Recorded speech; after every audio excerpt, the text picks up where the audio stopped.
Hello Multiverse, welcome to Omniverse Gamers. My name's Damien Bazzaio. This video is going to dissect another dynamic encounter. We're going to call this one Giant Demon Fragment. This encounter is from Pirates of the Ashen Sea. It takes place a couple sessions after Croc and Giant. It's like the next progression on Giant Island. They had found this cliff, and basically I got this really cool map. So this map is by Eightfold Paper. Obviously it's awesome, and I'll have their Patreon down below. Go check them out. This map is like their maps are beautiful. If you saw Giant and Croc, they had found this giant sword on the ground. And they were like, oh my god, these giants are giants, you know, because they were massive swords and these big footprints and stuff. So when they get to this island and see this map, this sword, I mean, this is like a planet-killing sword, and it's stabbing into this cliff. And I just thought this map was really cool, and I was like, wow, what can I do with this map? This is an awesome sword, and it just fits this giant. This kind of was the idea I got from Giant Island, making them bigger. I kind of had this map before I even had the other maps. It just, by the time I got permission to use it, it's one of those things. So anyway, so my idea was that this sword is actually stabbing into this cliff, and they can see kind of like a cave where this thing comes in, and there's this radiance of dark and red energy coming out of this cliff. It's kind of like a big cloud of like red and like ash and like just they can sense the evil. One of the characters got close to it in one of the sessions, and they just felt this evil, like this. It's basically demonic presence from I don't even know what monster I got out of it. You have to make a save throw, or you are what I call shaken, which is basically the poison condition. I use the poison condition a lot for various different things. So yeah, so they knew this place had this demonic presence, and now they had acquired these radiant necklaces that give kind of like a radiant light, and they thought, well, maybe this radiance will help push away the demonic energy, which they're correct. It doesn't push the energy away, but they have to make a saving throw to survive the demonic presence. The radiant thing gives them advantage on that and lessens the effects a little bit. They can actually go into this demonic area without deleterious effects. What in my mind, there was this ancient battle, and this giant had to fight this other demon, and the giant stabbed his sword into this demon, and the sword is still there, pinning this demon down, and it's kind of like half between this plane and another plane. So the sword is like in it, and there's this cave. So they know there's something in this cave that's emitting this demonic presence. They don't know what's in there. They just know the sword is. They can piece out, triangulate that the sword tip is stabbing into the center of this big area of corruption. Let me go over to my side view, and I'll show you how this kind of. So they come here. As you can see, I just took a big giant. I took a transparency of red, and I just kind of make it jagged. This is where the presence is. I took a picture of a bone golem, and I just kind of use it as so these giants. This is Giant Island, but these weird demonic like zombie giants are going to come out and like start to like close in on them, which they had come here before. Saw this demonic energy, and saw these golems. They fought one really quick and ran away. It was a simple encounter. They knew they was overpowered. Now they're stronger. Just they're 5th level. They're coming back with the necklaces of radiance. They think they can maybe explore this cavern. So they come in. They see the corruption. They see these golems. They know there's another one over on to the west here that's going to come and fight them. So they kind of make their plans, get hidden. They put their radiant gems on, and they start fighting. They fight. They take this one out. They sneak attack this one. They slaughter it. The other one comes from the south. They know it's coming. He comes around. They make their plans. They kind of fight it. They rush it. They end up fighting it. So what I use for this these demonic giants, I basically, even though they look like bone golems, I basically used what's called Barulgura from Volos. I took away most of their spell casting. I just gave them Entangle. I added the demonic presence to them, but they didn't really need the demonic presence because this whole area is a demonic presence. So it kind of, if they moved out of the presence, they kind of brought it with them. So the players kind of knew that, and they took it out. And then they finally they defeated this outer side, and they wanted to go down the sword into this cave. So in this cave is this old hall, like an old throne room for a giant, obviously because it's massive. And they see this map, and this map was made by art by Fong and Geigen. I'm not sure if I'm saying that right, but I'll put their Patreon down below. This map is obviously crazy cool. And all I did was took parts of a demon. See these little portals here? So I took parts of a demon and I just added, there's his arm and there's his wings kind of coming out of the portal. As part of him is trying to regenerate. But instead of this, there's like this, in the map you can see that red carpet going down the center. So in my mind I stretched it, and the red carpet was actually the sword. From the tip, that sword is coming down into this thing, stabbing the heart and keeping this thing at bay. And they come in here and they're like, oh crap, and they see this. So what I used as an enemy here, I used what's called the Devourer.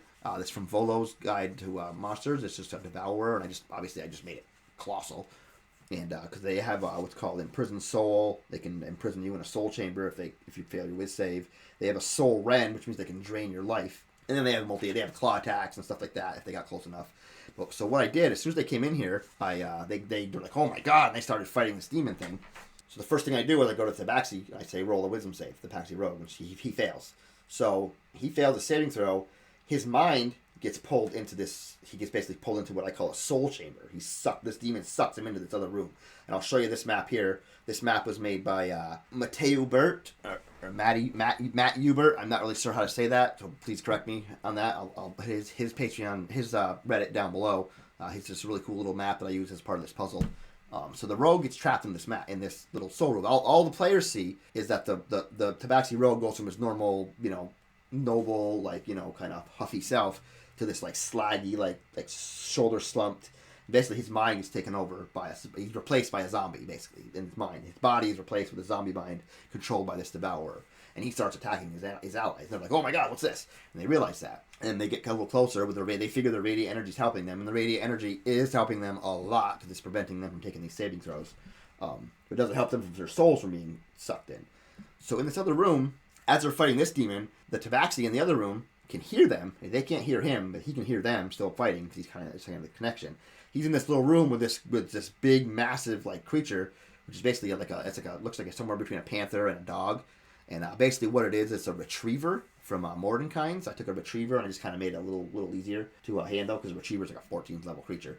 But I kind of just dumbed it down. And he was like, oh crap. Tabaxi Rogue actually has a gem stone that helps him get radiant damage onto his attacks. And he's got that on his rapier.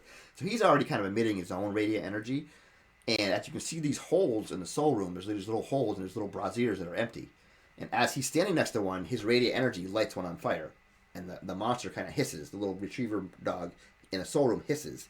And at the same time, this monster in the big room with the other people, it kind of it definitely feels the radiant energy. It reacts to that radiant energy. So oh, there's something there, So the rogue as the dog comes at him, kind of moves around. As he moves, the radiant energy lights these braziers. And he figures out there's something going on there as they're fighting. And they get a little closer. They deal some damage to it. At a certain point, the fighter fails his imprisoned soul save throw. So now the fighter gets sucked into the soul chamber with the rogue. Now, as you can see, the rogue has already lit 3 of the braziers as this dog is kind of running around trying to fight them, but the dog can't cross into, the retriever can't cross into the radiant energy. So he's like, oh, as long as I keep my radiant energy going, this thing can't bite me. But then the fighter's there all of a sudden with no radiant energy, and now there's a little bit of a fight in the soul room. Tabaxis can do super fast movement. So he realizes that, and he's like, I'm just going to run around in a circle. And that's what he does. He boom, boom, boom. As they're still fighting on the outside, desperately fighting this thing, the ranger and the artificer are fighting this thing on the outside. In the soul chamber is where the real fight is going to be. The whole point of this is to get sucked into here, and they eventually light all these braziers with radiant energy. As they light the last one, they get popped back into their bodies. This whole thing kind of dies and crumbles, and the things kind of grab at them, and it's still alive, but it's definitely getting pushed away to another realm as it's kind of wrapping the things from the tentacles, from the portals, and it just kind of descends into nothingness to hear, and it's kind of quiet. And now there's this big door in the north that they have to get through. They don't have a key for, but they've killed the demonic presence. The demonic presence kind of goes away. This area has been cleansed. They need to come back here with the door, but also they just cleanse this place because the giants that live in this island don't come here because of the corruption. It's been here for hundreds of years, but now this corruption's gone. So when they do come back, the ecology may have changed. We'll have to see how that goes. But this was just as you can see, I guess got a really cool map. I wanted to do a kind of a 2-part encounter where they had a really quick fight outside with the bone golems, which they'd already fought, and they wanted to get into this cave to know what was in here. They came in here, they saw this broken up demon, and they were like, oh crap, and they didn't realize that the fight was actually here and in they're basically two different planes of existence. This fight was going on. Technically 3, because the demon was in his own realm too. And the interaction of all 4 of those made a really cool it was supposed to be a puzzle, but it wasn't a very hard puzzle because all they had to do was touch them.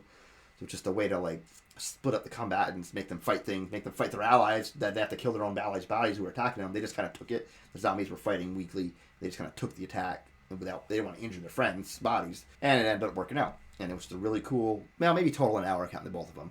But it was a really cool part of this game. A lot more exposition. It tied into everything that they have done in this giant island. Now, they've actually, even though they're not friends with the giants, they've actually helped the giants by getting rid of this demonic energy, even though they're not supposed to be touching the holy swords, because the giants are afraid of the big giant swords. They know that the swords are this from this ancient battle, that the gods fought the demons, and the giant gods are gone now, and it's a whole big thing. But now these players ended the demonic presence, and they sneak out without even being seen. They don't want the giants to know they were here, so they leave.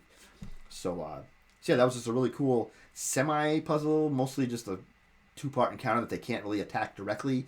They had to figure out other ways to defeat this monster, because direct attacking someone in another plane of existence isn't going to happen when you're at 5th level. You're not capable of doing that. But having them sucked into the soul room, if none of them would have got sucked into the soul room, they'd have kept making their saving throws. They'd just kept getting pummeled and pummeled and pummeled. So one of them had to get in the soul room. One of them had to fail in order to succeed in this encounter, which is kind of counterintuitive. But that just it takes them out of their own normal. It takes you out of your normal thought process of just slogging attack. Other things are going on, and the exposition and, like I said, the role play was all connected, and the world building was part of this. So yeah, that was. I hope you liked that video. We are Omniverse Gamers. Like, subscribe, all that jazz. A lot more videos to come. Hope to see you soon, and keep on gaming.